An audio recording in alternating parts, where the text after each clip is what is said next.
Welcome to everyone to this discussion about embracing risk in your not-for-profit investment strategy. I'm Danielle Walker-Palmour, Director of the Friends Provident Foundation and moderator of today's event, which has been organized by Alliance Magazine and Mercer. I also guest edited the September 2020 Alliance issue on investments. During today's session, we'll be exploring the meaning of risk and our attitudes to it, how we understand and value returns, financial and non-financial, as well as getting some practical insights from mission-led investors who approach these issues from very different perspectives. To discuss this and more, I'm delighted to welcome some of the people and organizations thinking about these questions. With me today are Texas Hemmaplardh, co-head of U.S. Endowments at Mercer, Ben Smith, head of social investment at Esmée Fairbairn Foundation here in the UK, and Elaina Elzinga, principal in investment at Wellcome, at the Wellcome Trust in the UK as well. Just a few technical things before we begin. First of all, on the chat, please feel free to say hello to one another and chat on the right-hand side of your screen and post any questions here. You can join the conversation on Twitter by tagging at Alliance Mag and at Mercer. You can subscribe to Alliance Magazine. Everyone here is welcome to subscribe to Alliance at a 20% discount with the code webinar. Just see the offers tab on the right hand side. Now into the central part of the discussion. I'm first going to turn to Texas Hemmaplardh, and he's our first panelist. Texas is a partner and co-leads the not-for-profit endowment practice at Mercer. He has expertise in capital markets research and portfolio construction across multiple asset classes, particularly the integration of alternative investments into diversified risk-controlled portfolios. Prior to his acquisition by Mercer in 2018, Texas was a managing director at Provident Advisors Group Limited, where he focused on working with endowments and foundation clients. Now I'm going to hand over to Texas for a quick intro. Thank you very much, Danielle. Hello, everyone. Thank you for joining us today. My name, as was just mentioned, I think is Texas Hemmaplardh. I'm joining from New York City as I suppose as you'll see, the token American on the panel here. But I'm happy to represent both this side of the Atlantic and Mercer. It's my 25th year working with this team, and this Mercer team is a group of about 50 investment consultants who are specialized in working with mission-driven nonprofit institutions on their investments. There are roughly 400 endowment, foundation, and hospital clients globally who rely on us for investments across all the different ways that investments can and should be managed overall. In particular, there are a lot of dynamic investment challenges that we help our clients to fulfill. And these investment challenges vary a lot across different clients, different types of not-for-profit organizations, and of course, different regions around the world. But there are some commonalities, and those commonalities really relate to the topic of this webinar, which is really risk. Most not-for-profit institutions have some assets that are clearly maybe shorter term in nature, and that's not really what we're talking about here because there's usually a clear plan on those sorts of assets. But most institutions also have some maybe perpetual capital, really assets that are intended to serve the organization and its mission forever. And to state the obvious, forever is a really long time. So what does that really mean for risk in an investment portfolio? We all know that what drives an investment portfolio is asset allocation, the mix of stocks, bonds, and other types of assets. And so if risk and return are generally correlated, so that taking greater risk generally results in higher investment returns over time, then not-for-profit investors with perpetual portfolios really need to think about what does right-sizing risk in their asset allocation structure really mean. to align with an investment time horizon of forever. In other words, and maybe to think about this a different way, I think most of what we see as the opportunity for perpetual capital portfolios is to wholeheartedly but carefully and deliberately embrace risk. Now, that's not always an easy proposition because, of course, there are multiple dimensions of risk. What does taking greater risk really mean? And there's not a lot of good global benchmarks for risk. So one thing I'd mention is Mercer's just launched a global not-for-profit investment survey. There's going to be a link for those of you interested in participating in the survey in the post-webinar message. But I think what we're hoping to find and certainly share with all of the survey participants is the different ways that not-for-profit institutions around the world view market trends, asset allocation, and of course, risk. So that should maybe help allow some global benchmarking around these issues and help us all hopefully gain some comfort in how much each of us is truly embracing the right risks for our portfolios. So I think what I talked a little bit about sort of risk and return here. And so I think most of maybe what you might think about around risk is investment and financial risk. But those are just one set of risks, and there are others that are related, like sustainability and even the risk inherent in each organization's own mission. So I'm actually really excited for this panel today. I know our intention here is to examine each of our different views on what risk means and of course, how we can manage and embrace it. So Danielle, I appreciate the time. I'll pass it back to you. Brilliant, thank you. And I just ask just one supplementary before we move on to the next speaker. But in terms of what you highlighted, time scale, and as you say, forever, is that kind of one of the most important dimensions in terms of what distinguishes not-for-profit investing from, say, private investing? You know, what would you think that particular aspect is the most important driving force? That's a very big part of the framework of thinking about risk. What is that investment time horizon? For each of us as individuals, of course, we unfortunately have finite lives. We may think about our own personal or family wealth as intergenerational, passing it on to the next generation. And that starts to get at this concept of forever, but of course it's not quite the same.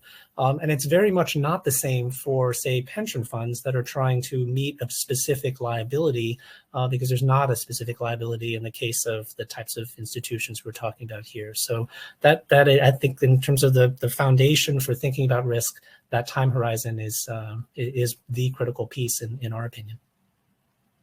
That's great. Thanks very much, Texas. It's going to be a really interesting discussion. And I know we've got some really great people in the audience who'll probably pick up some of those points.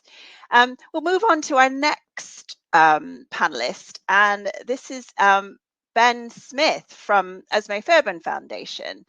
And Ben is the head of social investments at Esmée Fairbairn, and he leads Esmée's social investment work, shaping the organization's, I think, incredibly strong, unique approach to social investment strategy. And it's really kind of driving the social investment market in terms of some of us mission investing. We really do look to Esmée for leadership.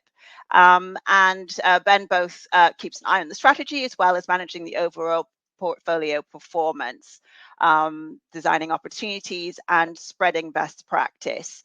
So, I mean, it's really interesting to talk a little bit about what returns means in that context, but I'll hand over to Ben. Thanks, Danielle, and good afternoon, everyone. So as Danielle mentioned, I'm the head of social investment at Esmée Fairbairn Foundation. And I think it's just important just for me very briefly to mention who Esmée Fairbairn are, which I think is important in the context of the discussion and how we think about investing.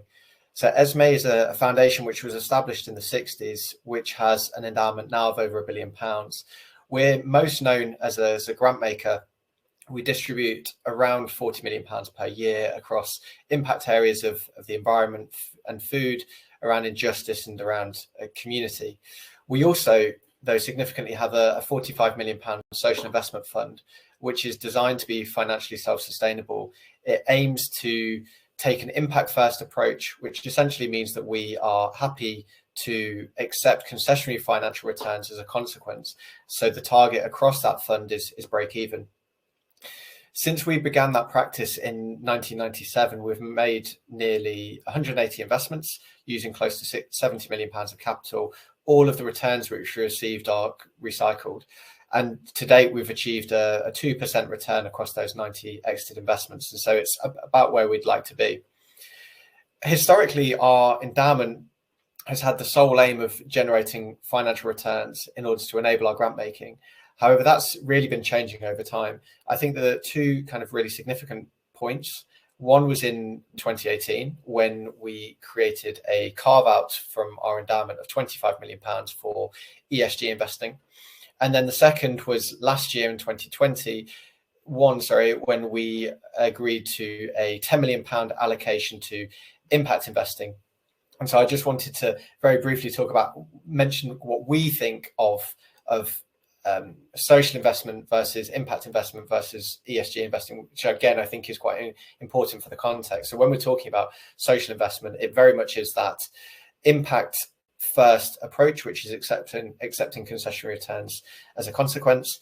Impact investing we see as far more aligned and creating financial returns in lockstep with societal or environmental returns. And then ESG is finance first, but paying some regard to the impact which is going to be created as a result. So we absolutely consider risk and return in the usual way. It's just that we also inject impact into that equation. And the extent to which we think about and consider impact depends on where we're talking, whether that's social investments on one side or whether it's on the other end with ESG or non-ESG ESG investing on our endowment. And so the proportion and the composition of the risk, return and impact alters based on the investment area we're talking about. Should also worth mentioning that we work with Cambridge Associates as our advisors on our endowment investing, and so they've been really helpful and fundamental to this transitional journey which we're taking about how we use our funds and the extent to which all of our funds can or should be mission aligned.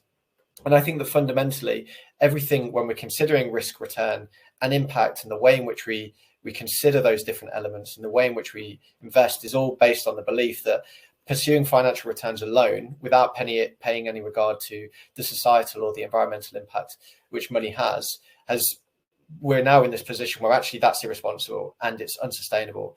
And so we very much believe in the need to transition to a new approach to finance, which recognizes the impact of money rather than solely chasing financial returns.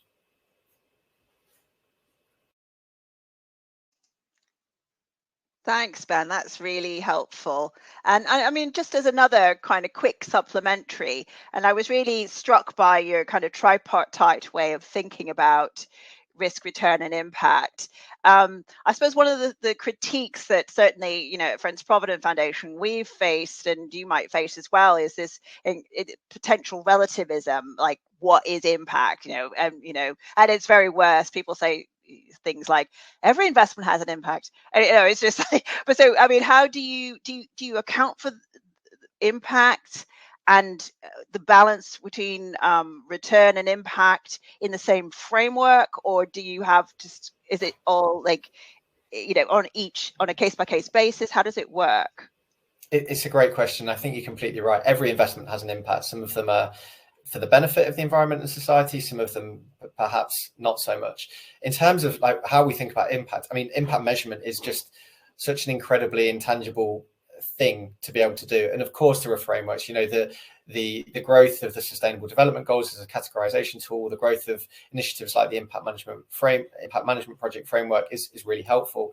We certainly don't have a silver bullet and we don't have a one size fits all. I think that actually where we think, and actually I think where the distinction comes for us when we're thinking about social investing versus impact investing versus ESG is very much the starting point and the objective and the ambition. And so if an investment is starting from the position of how can they create the maximum level of social or environmental impact, and that very much is the goal, then we know that that's at one end of the spectrum, rather than an organization or an investment opportunity which is saying we're looking to generate X return And by the way, in doing so, we're going to act to avoid doing any harm to society or the environment. So it's very difficult for us. We don't have one fixed framework in which we can put everything together, unfortunately. But it's very much thinking about that starting point of the journey and what the intention of the investment is at the outset. That's a really powerful concept, the idea of intention, and getting at the heart of that goes to the heart of what our DD becomes, doesn't it? Because that's what you're trying to get at. And I think that's really, really useful. Thanks, Ben. That's great.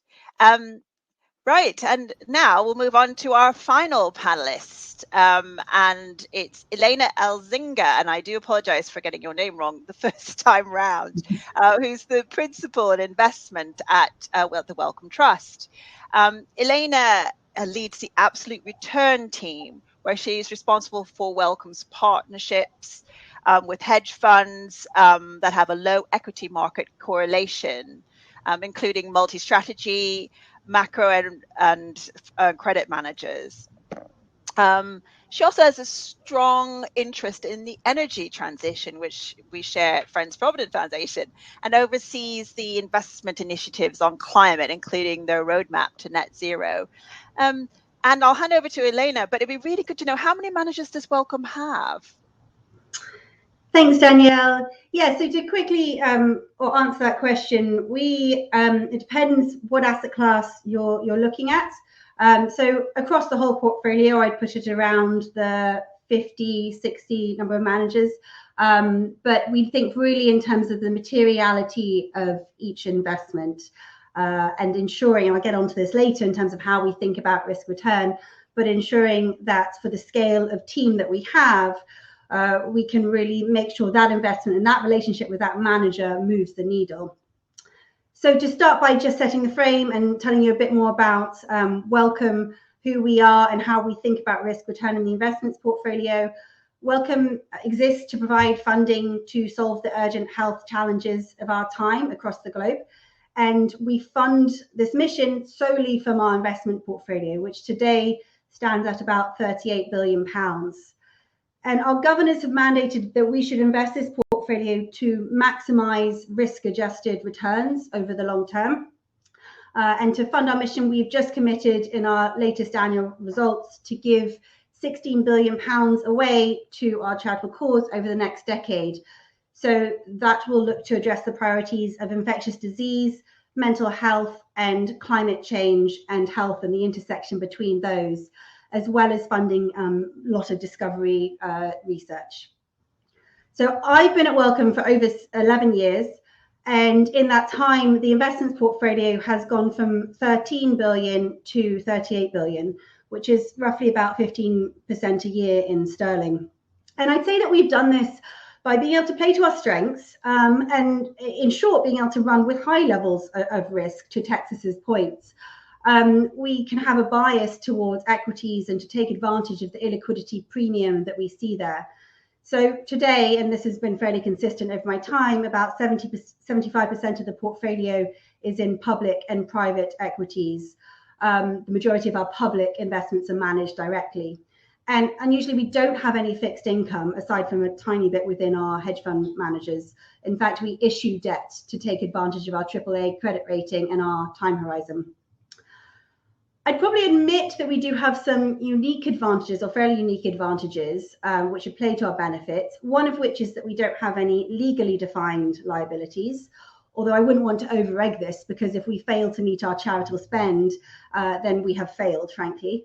And secondly, we've chosen not to have any clients, which means that we can think solely about managing the portfolio for the benefit of Wellcome and our mission in perpetuity. So these things are not necessarily in an institution's control, but I think there are some things in how an endowment or foundation approaches risk that are more in their control.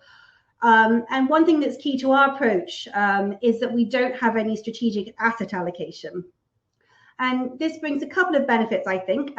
First of all, in terms of our culture, it means that we operate as a small and tight team where we look to have no silos, and we look to exchange information very fluidly and think across asset classes, which is great for hiring junior talent as well.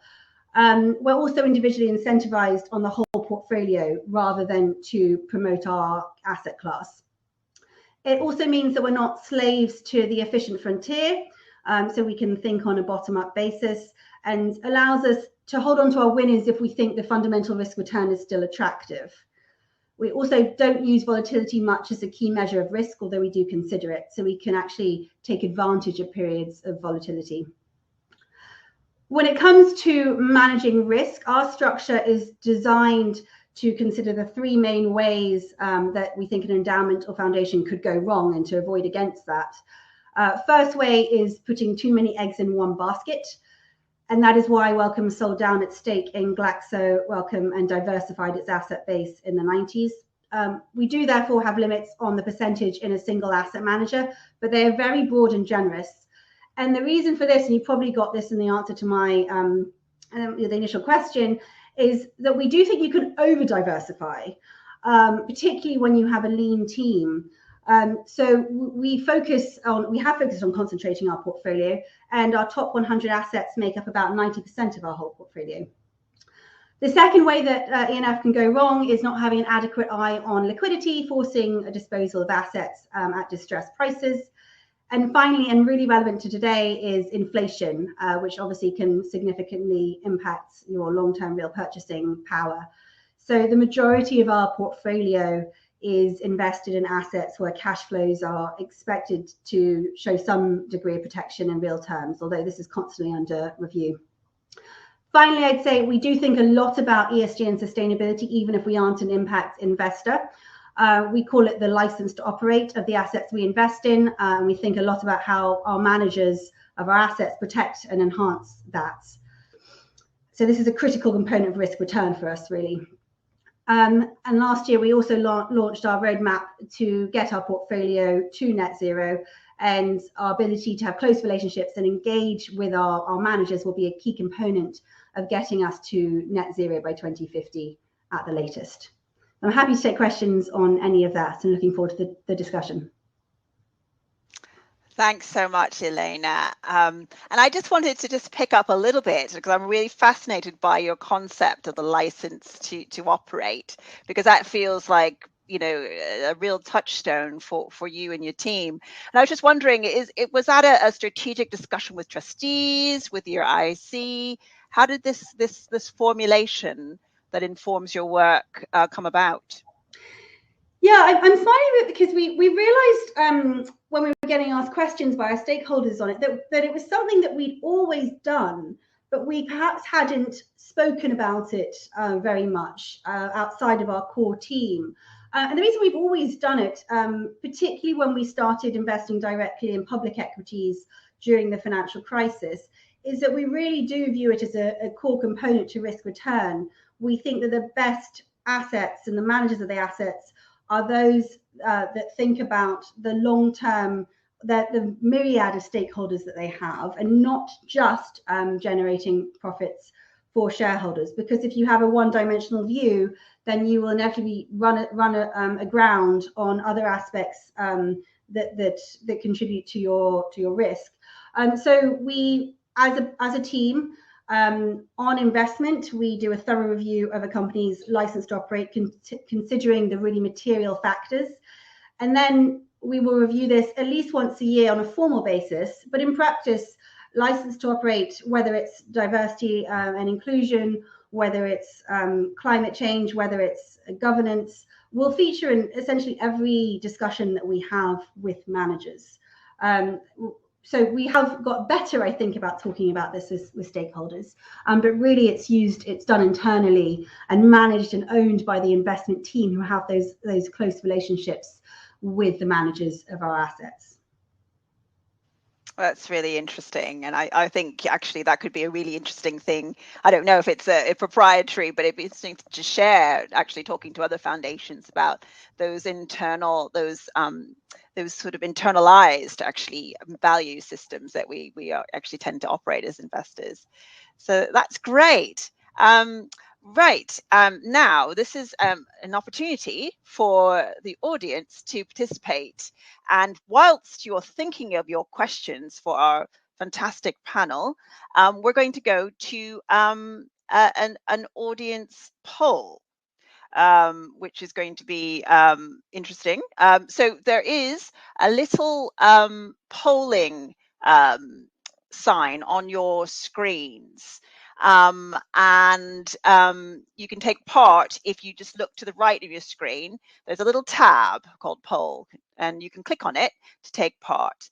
So the question is, how does your nonprofit think about the purpose of its investment portfolio? And I think this kind of intention, going back to that idea, is actually quite important in terms of thinking perhaps about your attitudes to risk. So the options are: the main purpose is to generate returns to fund your organization's work. The second option is the source of financial stability and assurance for the charity to be retained forever, as text is related to. And thirdly, it's the capital to invest entirely in line with mission and to meet the organization's goals, which means perhaps that you know, whatever your goals are, that it essentially, as long as it's in line with mission, you're away. And fourthly, something else. So I'll give you a few seconds to have a think and to vote. And I'll look to the Alliance team to tell me when things seem to be slowing down.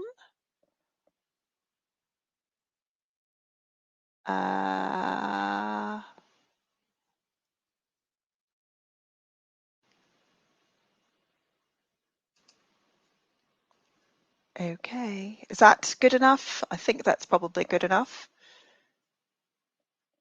Okay, it looks like it's a real mix between to generate returns to fund your organization's work, or something that you're trying to retain in terms of goals, and much fewer are actually saying it's something specifically to invest that's aligned specifically with your mission.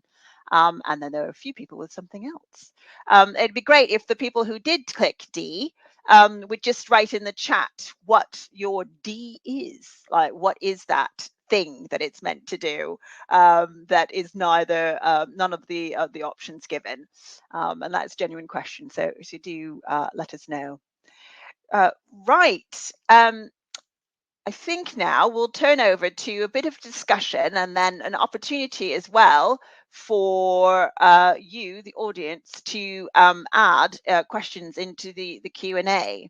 But I've got some questions. I'll start off the panel, if we could get everyone back.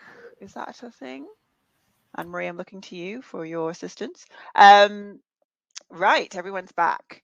That's great. Thank you very much for a really thought-provoking first starting off. And we're going to open up to Q&A, and then if you have a question, do pop it in the chat. But just to start, I mean, one of the things I was hoping to get was actually almost a response, and Elaina started on this discussion in terms of response between Elaina in terms of the call to action in terms of embracing risk. And I was wondering, given your kind of, very strong culture and strong team view about, in some ways, what good investing looks like, your license to operate, what would your team's sort of response be to that call to action in terms of risk, engaging and embracing risk? Is that to me? Yes, it is. Yeah. So, well, it's something that I think we discuss and we try and live and breathe on a day-to-day basis. Really, I would say that the decision-making and governance structure of an investment team is critical to this, and we think the way we do it, whilst definitely not perfect, encourages us not to step out and sit on the sidelines and sometimes take what is the easy approach of, oh, let's just kind of err on the safe side. So we all meet every week as for our investment committee. Every member of the team attends, and for every investment decision we make, and there's various steps, but for the key yes or no decision, we have a very thorough debate, and then every member of the team has to give a view. You can't come down on the fence. You have to come down one side or another. But it is ultimately a dictatorship in that our CIO makes the final decision, and he will obviously take account of what people say, but he can go, and this has happened, he can go in the other direction entirely. The reason I mention that is we think consensus-driven decision-making structures have a bit of a risk of being too risk averse, and we think, for us at least, it's worked well, getting input for everyone, having very much a kind of collective team challenge, but then having one person who kind of calls the shots. That is just super interesting, because one of the things I'm trying to get at and thinking about is really the governance role here, because one of the issues certainly we found as an investor, and I'm sure Ben finds this as well, I'm not saying Esmée is doing this, but I think it is a question within charitable foundations, is actually risk aversion by trustees, because in a very real way, Texas, they are the ones on whose watch losses will occur, if they occurred, so they might be the ones who are most, or I don't know, maybe in an investment CIO as well, it could actually be that they don't want to be the ones associated with the loss. And I don't know if you're coming across that when you're dealing with not-for-profit colleagues. That's a really critical point, and I like this whole discussion around governance, because the structure of how an investment portfolio is governed determines so much. But starting with the very basics, I think when we look at, say, or working with a corporation on its pension plan, typically the pension obligations and the investments are managed by folks who are paid to do that. And ultimately, they call the shots. For many, not all, but almost all not-for-profit organizations, the trustees are volunteers overseeing and stewarding money that's not theirs. So there's this huge amount of already risk aversion that they're bringing to the table. And then you put in, Elaina, you mentioned the managing by committee. I think that, you have all of the investment committee members or the trustees that have their own risk aversion. You put everyone in a room, and it's not least common denominator of who has the least risk tolerance. It's not just that. In fact, there's a multiplication of that. So I think one of the things that can really help, and maybe to go and tie this to the poll questions, A is, or the options, the main purpose to generate returns, versus B, a source of financial stability. Of course, the real answer is it's both, but what is the priority? How much does the organization really need the financial stability from the assets that it's already got? Stress testing that, figuring that out, and then even just polling the trustees can be very helpful to sort of get everyone on the same page of, okay, we actually can take quite a lot more risk in the portfolio, or maybe the reverse, and then figuring out that right balance between that option A and B is critical. But yeah, I do agree that the governance structures, just by their nature of a nonprofit organization being governed by primarily volunteers, does lead to a lot of risk aversion that we all have to keep our antenna out for, I think. And yeah, I'm really interested, Ben, in terms of social investments or mission or even impact investing, how it plays out in terms of from your perspective, because I mean, it's weird on the social or social investing being a relatively new area. I know that, well, certainly the way we used to approach it is like we all knew.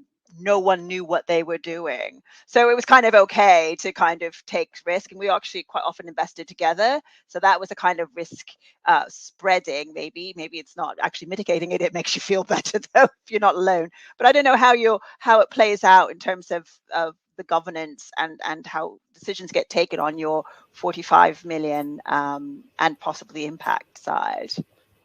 Yeah, and I think it's a really good question. The way in which we govern our social investing and our impact investing and our endowment investing very much changes. And I think you're right in social investing, because it's a really new and quite unknown topic and subject. And I think that there's still that level of uncertainty about what social investment even is. And so often when you're approaching people with a traditional finance background, and I'm not just saying that that's exclusively our trustees, but there is that level of uncertainty, and also almost like not recognize it as true investing, because you're looking at it almost like as an extension of grant making, whereas actually this is something which isn't. Actually, this is a financial investment which you're hoping to generate some form of return for. Now, obviously, the return that you're looking for completely depends on the risk tolerance of the organisation and the extent to which you want to prioritise impact versus financial returns.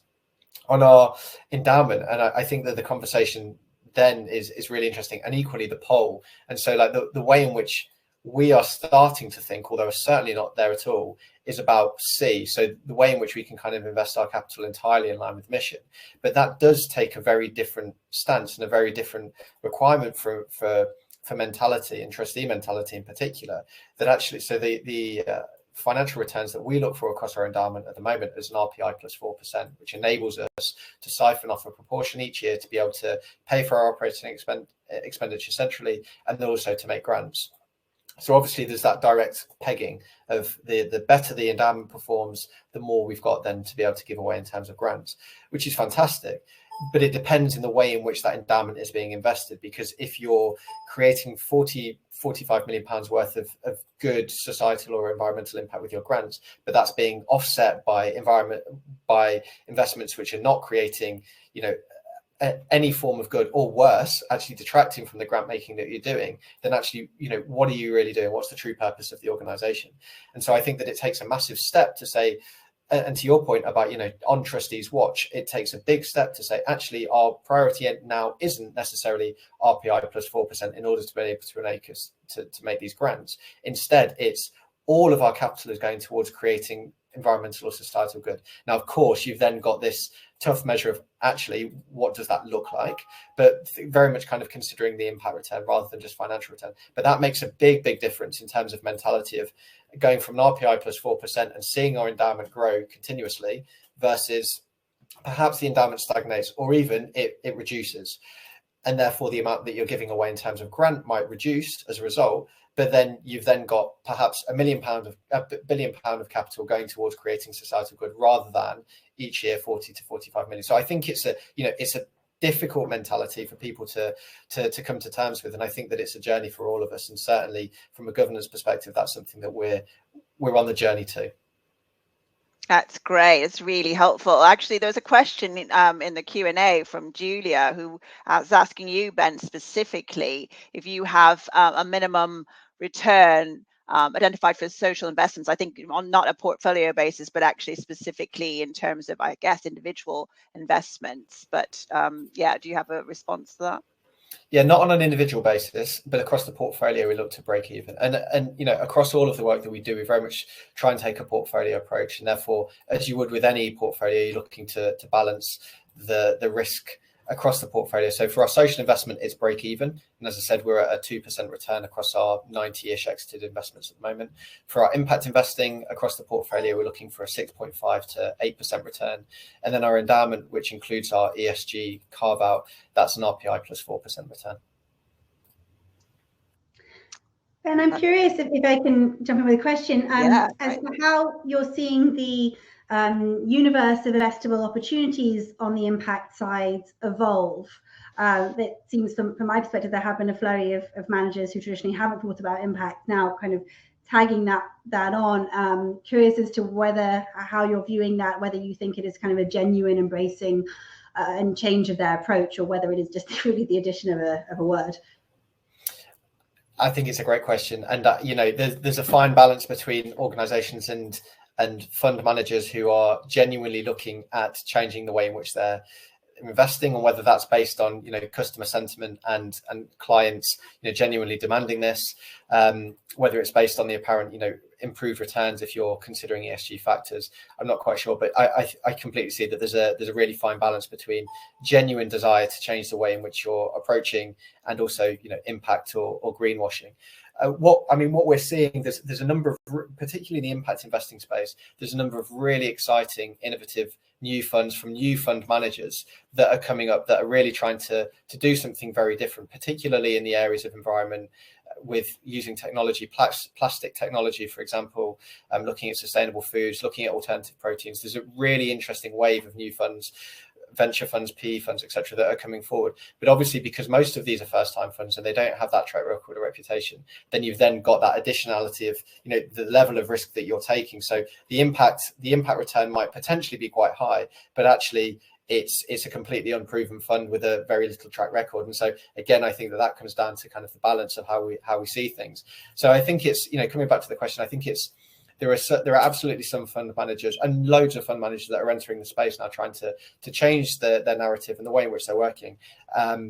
It's very difficult to provide kind of a broad brush as to whether or not all of them are genuine or not. But there's absolutely, you know, we know that there's some impact in greenwashing, and so it's about getting to know the fund managers, I think, well, and understanding. Again, it comes back to that idea of intention. Yeah, really interesting. Thanks. It's really interesting.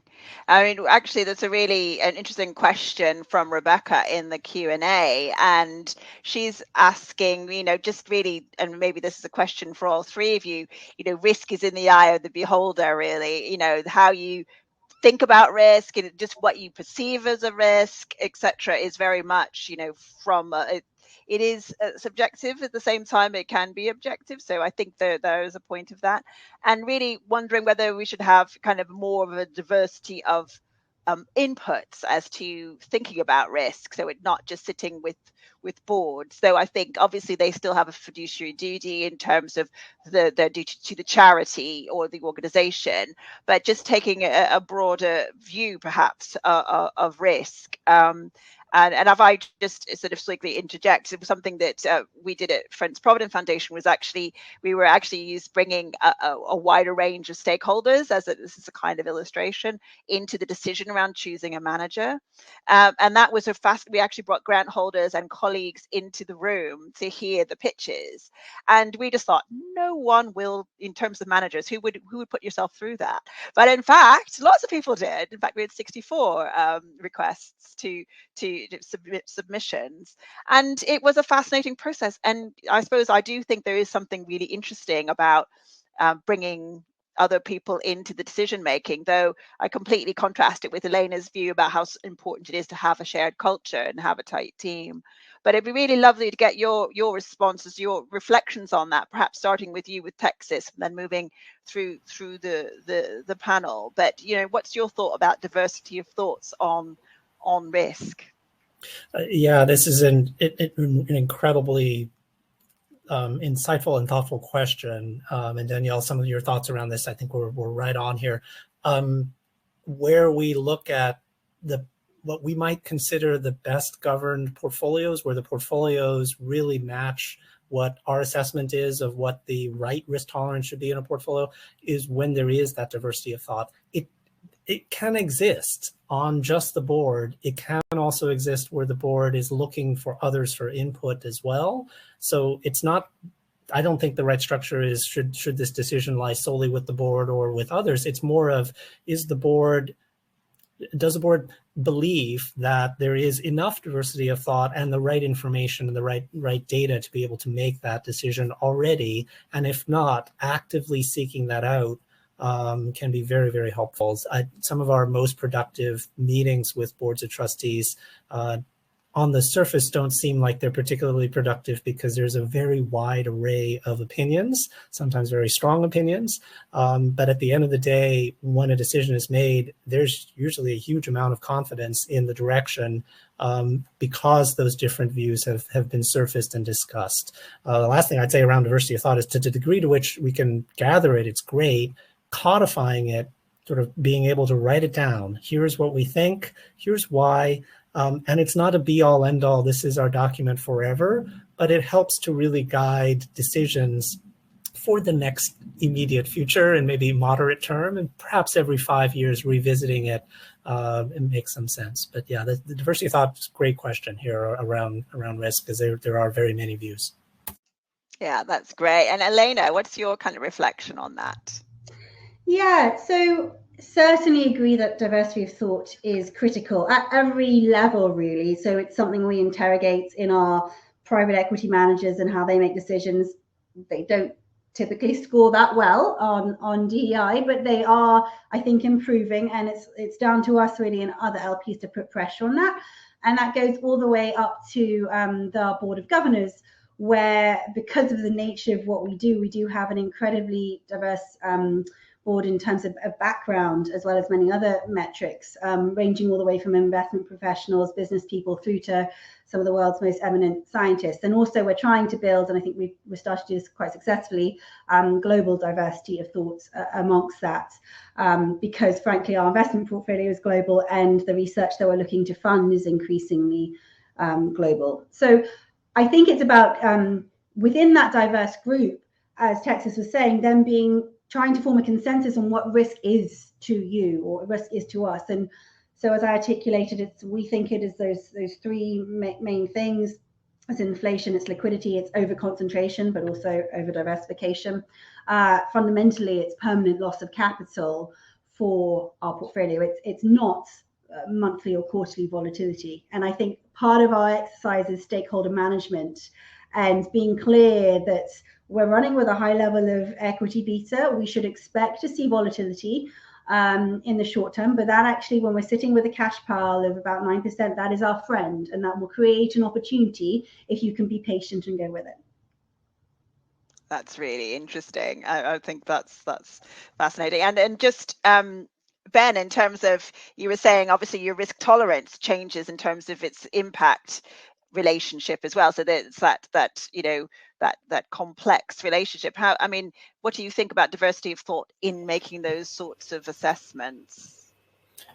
I think, as has been alluded to, this is something where there's a growing awareness of it, and I think that the importance of that diversity in decision making, whether it's in the decision making itself or the input as part of due diligence or whatever point that is really crucial. And I think particularly the prevalence and the importance of including those from an impact point of view with lived experience of the societal or the environmental challenge which you're seeking to solve, I think is fundamental. So if we're thinking about impact risk, but actually more broadly anyway, you could apply this concept to anything. Those with the greatest knowledge of a subject area are more likely to be able to fully identify the risk, and as such you can fully understand the risks involved and then decide whether or not there's any a possibility of mitigation or the point at which that risk is too great. And I think whenever we're thinking about an investment at whatever stage that is, then you were always thinking about the point at which that balance of impact, risk and return breaks. So at what point does the impact actually outweigh the financial return, meaning that the model doesn't work, or vice versa? And I think that, again, like coming back to that idea of diversity, the greater the knowledge that you have of the subject and the greater the diversity of views, the easier it is to be able to try and think about where that breaking point really does occur.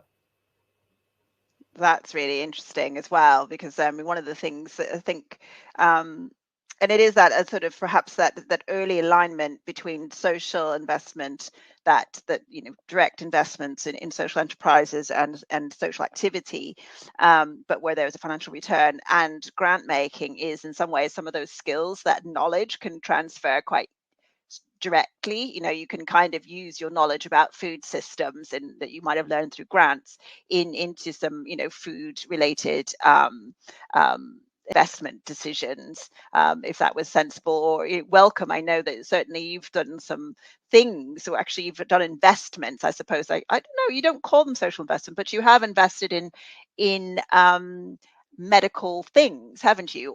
Spin outs and things like that. Is that not the case? Am I misremembering? So it depends what you're referring to. There are a wide range of things that we do on the charitable side, including our genome campus, which we funded in Cambridgeshire. That has a lot of very early stage activity. But then equally in the portfolio, we do think that biotech is a very interesting tailwind. We have exposure through from early stage West Coast venture partners who are experts in that area, through to some of the much more mature global pharma companies and medical device companies. So it's a big range. I think so sometimes there has been a perception that we do that kind of middle ground, and there has been one example of that historically, which now is owned in our investment portfolio. But typically we try to differentiate between whether it's what the goal is, whether it's a mission-driven objective or whether it's a returns-driven one. Oh, that's really interesting. I did have that misapprehension. Actually, Zubran asks a really interesting question around whether or not there's differences, perceptions of risk and that balance in different parts of the world. And I don't know whether that's something, Texas, you've seen from obviously you're sitting in the US now, but do you have different perceptions of that? There can be. It really, I think a lot of it is where folks that are thinking about the appetite for risk, where they're coming from and their history. So as an example, and then maybe this gets also at the diversity of thought question here, there are clients that I work with that are outside of the US that have quite a lot of investments in the US in US dollars, where from a pure investment perspective, the exposure to US dollars is actually helpful for a whole lot of theoretical reasons. It's a reserve currency, does well in a downturn, that sort of thing. But it's not the home currency, and it's not what this particular client is a community foundation. It's not what their constituents, their donors, are seeing and thinking about risk. So I think from that perspective, implementing some currency hedge, while it's a little bit costly, not very, but a little bit costly, maybe not the right sort of theoretical investment thing to do, but it is the right thing to do for risk, given the way that the constituents in this organization is thinking about it and where they're operating. So I think it's much more the context of each organization as opposed to where they are in the world. Of course, there are some clients that are in countries that we work in that maybe are politically less stable, and there's a whole nother series of thinking about risks that in the US or UK perhaps we have less concerns around. But I think that's the major difference when we look around the world is what is their operating environment for their particular country, and then who are their constituents, and think about it. Sounds like actually those sounds quite useful things to start learning about in both the UK and the US in terms of political instability, because this might be a new environment, but hey, I think we're going to have to get used to it. It seems kind of crazy at the moment. Actually, there's a really interesting question from Irina about, and this possibly relates mostly to Ben, and then I'm going to turn it over to the panel to give sort of very short summing up of key points they'd like to highlight. But the question from Irina is whether or not impact should come at a cost in terms of returns, or should we be thinking about impact investment in the same kind of frameworks as we think about by asset classes as we do traditional investing. What do you think, Ben? Do you think there is a kind of natural offset, or do you think not? We should just be using the same kind of ways of thinking? I think it depends at which end of the financial and impact spectrum you're looking at, and primarily, again, considering purpose, intention, and objective of the investment. I mean, if the intentional decision is to prioritize impact over returns, then ordinarily that might be an unproven yet potentially catalytic opportunity. So as a result, you're making that intentional decision that you might be sacrificing financial returns there.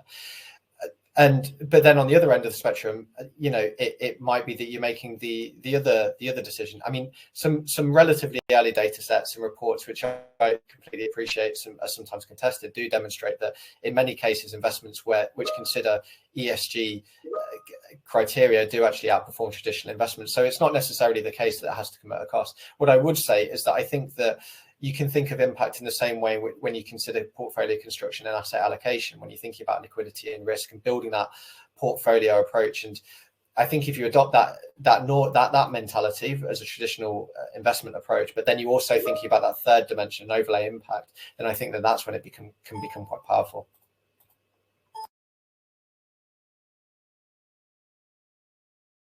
Sorry, I couldn't unmute there. Thank you. That's really, really insightful. I think that's right. That portfolio approach is kind of really helpful in terms of putting these things into a framework which allows you to work with them. as I sort of warned you, we're running toward the end of the event, and we've got just about 5 minutes left. And I wanted to give each of the panelists an opportunity just to highlight some sort of take-homes or some perspectives that you'd like participants who've listened in or who listened to the recording to retain. And I'd like to start first, perhaps with you, Elaina. What particular kind of nugget would you like everyone just to take away? Yeah, I think so. I'm glad we spent a lot of time discussing decision-making structures and what behaviors those incentivize, whether it's taking too much risk or managing for the wrong kinds of risk, or whether it's encouraging behaviors that are too risk averse. I think that's been really important from my experience for our team, that our decision-making structure is one that works well for us, and having a culture that encourages open challenge and really encourages people to offer their views on other asset classes, and where those are given full weight and a powerful seat around the table. Because I think when we all do go around that room in our investment committee, it's always super interesting to hear what different teams and different people bring to the decision. I think the sustainability or ESG lifestyle, clearly that's only moving in one direction. And I think that's here to stay. But it obviously, these are not black and white issues.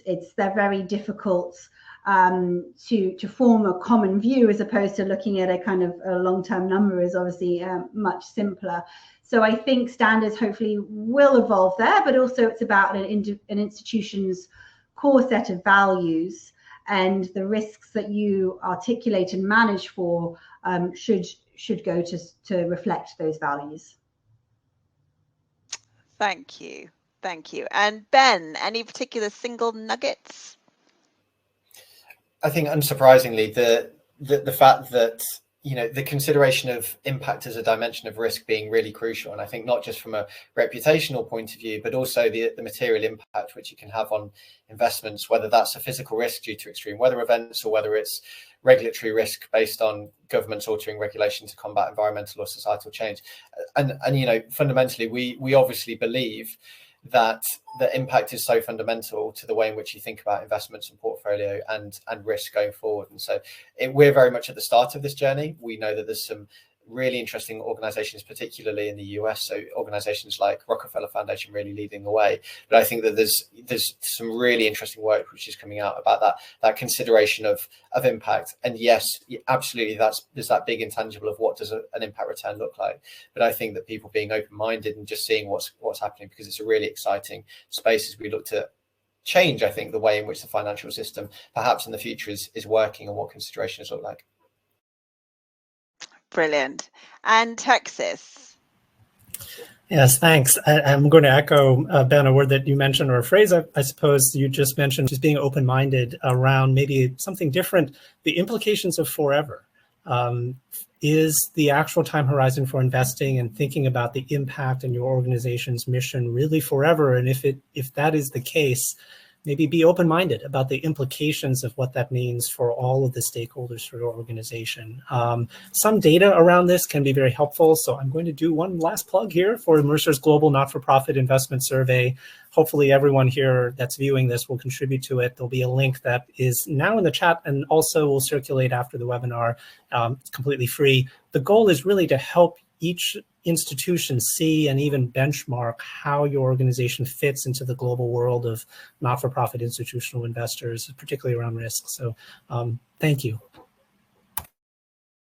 Brilliant. Thank you. That was just great. I hope everyone does take part in that survey. It sounds like a really good opportunity, and also the good information flow coming out of it. And I just wanted to wrap up by thanking all of you for turning up, and thank you to our wonderful panel.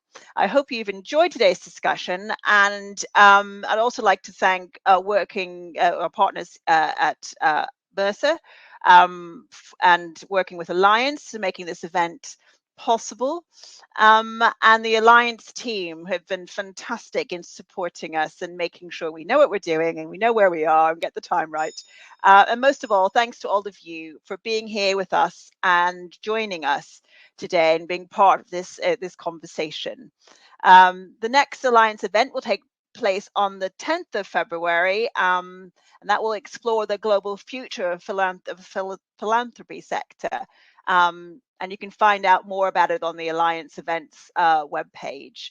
So it just leaves, I think it's just for me to say thank you and goodbye. Take care.